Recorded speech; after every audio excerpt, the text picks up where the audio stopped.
Hello everybody. Before I start my winners and losers video on this week at Indianapolis Road Course, I just wanted to show you all this beautiful giclée by Michael Godard titled Grape Pit.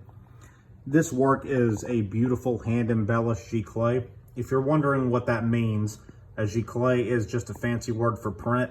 Hand embellishment means that he's went over it in some places with paint to kind of just touch it up a little bit, make it more unique.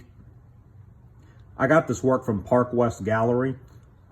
If you're interested in one, you can just sign up for one of their online auctions. Ask for Grape Pit by Michael Godard. Your concierge will be able to put you in the right direction there. This is a beautiful work that I really think that every NASCAR fan or fan of racing in general should own. The Indianapolis Road Course is in the books. I just want to talk about a few winners and losers from the race today. First, we'll start with the winners. The biggest winner, in my opinion, is Michael McDowell. I mean, obviously, he won the race. He was on the bubble for points.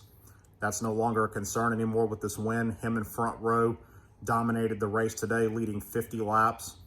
He put together a masterful performance. He's now locked into the playoff. You can't get much more of a winner than that. It was very nice to see McDowell win. He's a great guy.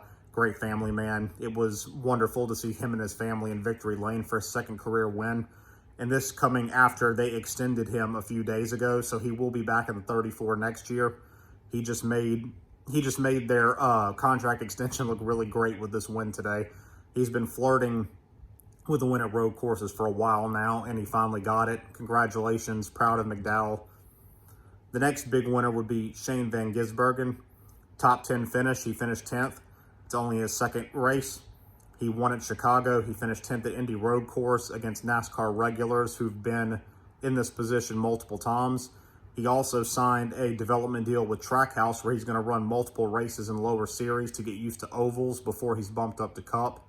I'm really, really excited to see what SVG can do in his career. So now we're going to have to go to the losers. There were a lot more losers than winners this week.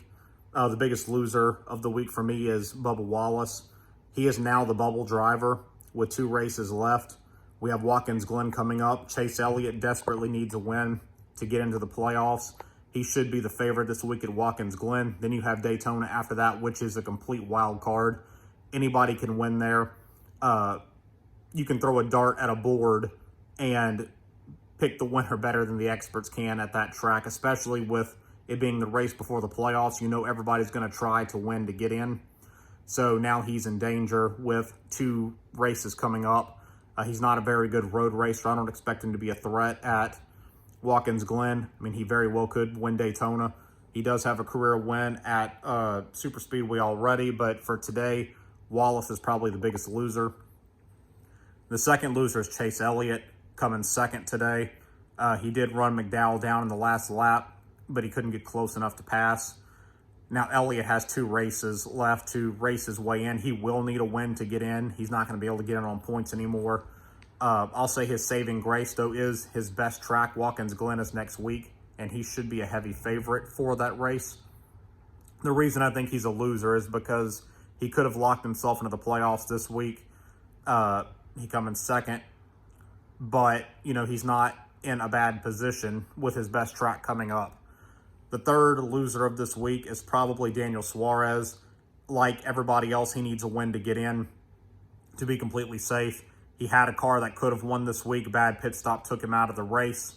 It put him behind. I mean, he still finished, up towards the front, but he's another one that needs a win to get in. McDowell got it done today. Suarez and Elliott did not. So that's why they are considered my losers of the day.